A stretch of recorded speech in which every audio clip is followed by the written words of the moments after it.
Hello everyone, I am Arti from Saptagiri College of Engineering, Bangalore. Uh, I am here to present Car Black Box. It's a project done during the Embedded Systems internship undergone at Emertxe Information Technologies. So let's begin. So here are the contents of this presentation. I will be discussing the topics learned during the internship, a basic introduction, then the needs of embedded systems, and also different types of embedded systems, microcontrollers, microprocessors, then the requirements of the project's demonstration, and also applications. So let us continue. So the different topics learned in this internship includes embedded C programming, introduction to microcontroller versus microprocessor, embedded systems, types of embedded systems, microcontroller, PIC 16, F877A, types of memory like EEPROM, PROM, MASCROM, etc., interrupts, and various components like LEDs, digital keypad, etc. Now let's go to the introduction of what this project is. What is a car black box? So it is a device which is installed in your car to monitor certain events, like it will monitor your driving and also record accidents. So if any accident will happen, it will be recorded, and along with that the speed and mileage will also be recorded. Few car black boxes will also record locations, and this car black box is also called event data recorder. Why do we need this, by the way? Because it focuses on enhancing safety standards of the driven vehicle, as it is continuously monitoring the vehicle, and the records that is stored, that is recorded, can be used by law enforcement agencies and insurance companies as well. If there is any accident or any other instances as such, so they can view the recording and take actions accordingly. Then we have embedded systems. So what is an embedded system? Well, it is a combination of hardware and software intended to do a specific task. And it is clearly shown in this figure, that's the block diagram, that it contains hardware and software. Now, we'll also see what a general purpose system is. It is used to perform large number of tasks. Now, whereas embedded systems is used to perform a specific task. So in embedded systems also there are different types like standalone, real-time, networked, and mobile systems, embedded systems. So next, let's go a little in detail about microcontrollers and microprocessors. So what are they?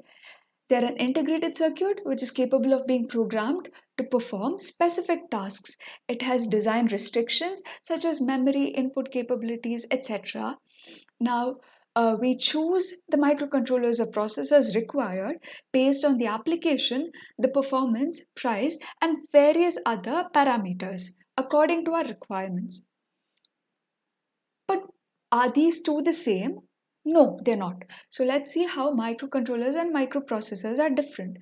The difference between these two is that in microcontrollers, all the components will be in a single chip, and it's less flexible and less design complexity is there.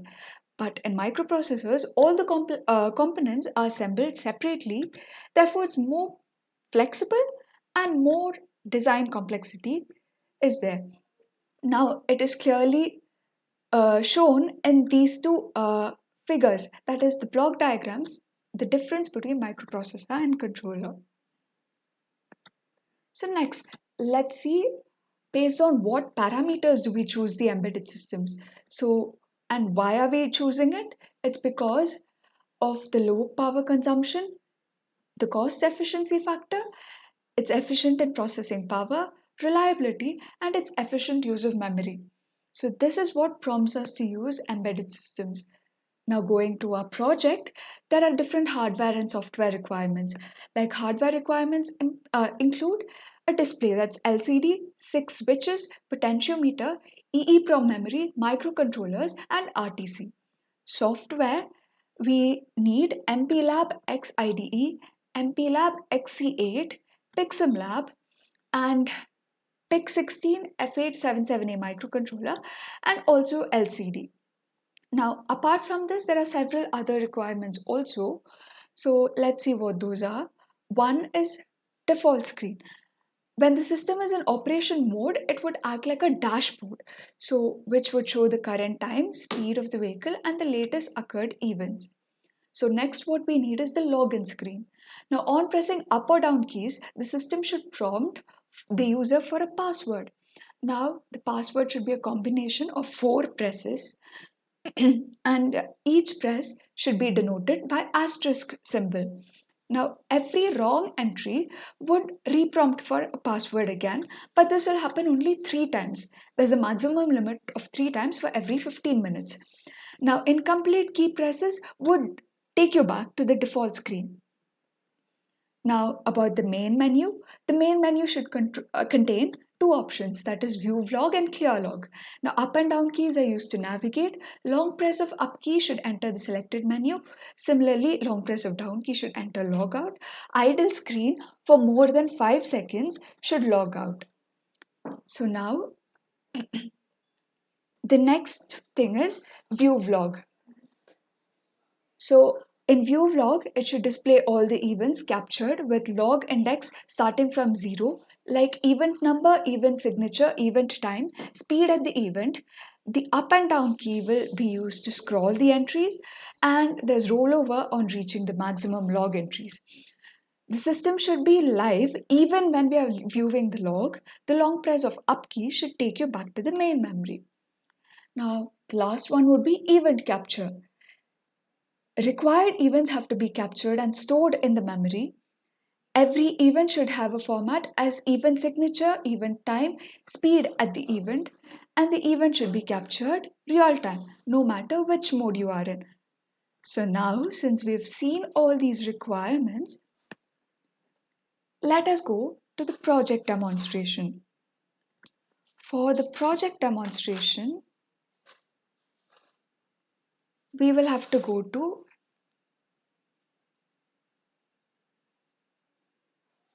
For the project demonstration, we are going here to MPLAB X IDE. So now here we can view the header files and the source files on the left side of the screen as shown. Then there is main.h in the program. Then here we are doing all the initializations. And then there is the main method. Now all the functionalities of the car black box project is included in this program. So accordingly, it will function. So now we should actually build the project and load the hex file in PixMLab. So all the functionalities are given here in this program, as I said. So next we have to load the hex file in PixMLab. Let's see that. Okay, PixMLab file load hex. We are loading the hex file here in PixMLab. So now what you see is the default screen of the project. Here, there are various options as you can see. So one among that will be to vary the speed. As you can see on the screen, by varying the potentiometer, you can vary the speed from 0 to 99. 0 is the minimum speed and 99 is the maximum speed. And also you can see 3 keys, that is RB0, RB1, RB2. Pressing these 3 keys, you can change events. Key number 1 will change the collision, key number 2 will change the gear, and key number 3 will change, decrease the gear. So those are the functionalities in the default screen.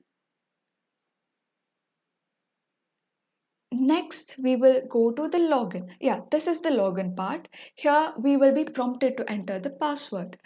So after pressing this, if we don't enter the password, see we go back to the default screen. If we enter an incomplete password. So after a certain time, see, we go back to the dashboard screen again. Now let's see if we enter a wrong password. I'm entering a wrong password here. It says wrong password. I have 2 attempts remaining. Let me enter 2 more times to see what happens after 3 trials. 1 more attempt remaining. Let me enter once more. See, now after 3 tries of entering the wrong password, I am being blocked for 60 seconds here. So until 60 seconds, you will remain blocked. This is because you've entered 3 passwords, 3 wrong passwords. Now let's enter the correct password. This is the main menu screen now. Here,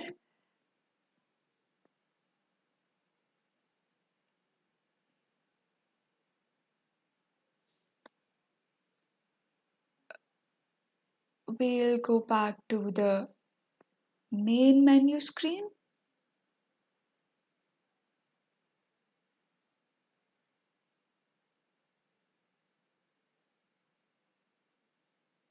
There are no logs, so we will add some new logs by pressing the keys, as there were no logs initially.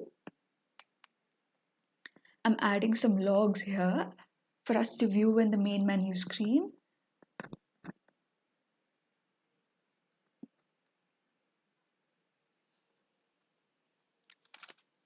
We'll create some logs and store it in the memory. So now again entering the password and logging in, we can see the logs now.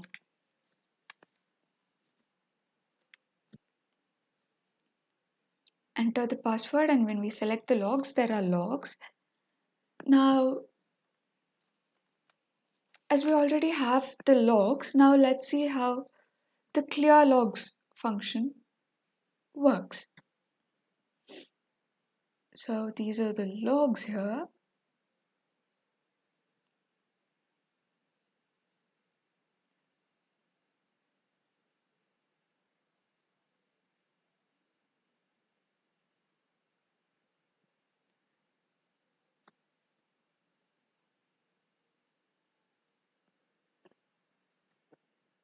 By pressing the down key, we'll select clear log, and see, logs are cleared successfully. Now, if we go back after some time and choose view log, there are no logs because we have already cleared it, right? So next we'll check the functionality of changing passwords. So we'll log in. We'll press the down key, change passwords. Now we'll enter a new password.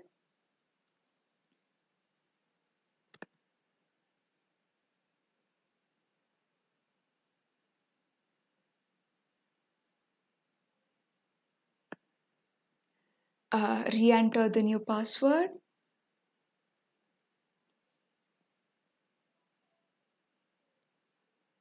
So that's it about the demonstration. So that was the project demonstration. We have seen all the different possibilities and functionalities. Now let us record them as outputs. So what were the outputs? Let's recollect. So the first output was the default screen. Now should display the current time, the latest event captured in the current speed, as you can hear shown here in the figure. The next was the user login. User needs to log in using the password. So that is also shown here on the screen. Then the main menu, as I said, after the user enters the correct password, they get to the main menu, and you can see the logs here. View log, clear log, many options are there. The log screen. So within the log screen, you get the logs. By holding the up key in the main menu should take you to the screen. So those were the outputs of our project. But let's also know what the applications of the project are. The black box can be installed in some automobiles to record various events. These events, which are electronically sensed, can often proactively detect any issue in the vehicle, that is, the engine fault or the monitor fleet, driving overspeeding, etc. So, this is an important application in the automobile industry. So let us conclude this experiment by implementing a black box which could log critical activities on the car and take appropriate actions in case of rash driving. The root cause of the negligence of the driving would be meeting daily schedule or go off duty or to earn extra money by illegal trips. So by implementing the mentioned solution, it would be easy to keep track of how the vehicle is being used. Now, the proposed solution is to keep a log of all the critical events like gear shifts, speed, engine temperature, fuel consumption, etc. And the system should not allow a and system should allow a password based access. I'm sorry, system should allow a password based access to transport managers to view the log. So that was the entire project. So these are the references, that the sources that I've referred for the project. And so that's it. Thank you all for listening, and special thanks to Emertxe Information Technologies for giving me an opportunity to partake in their internship program and learn all this. Thank you all.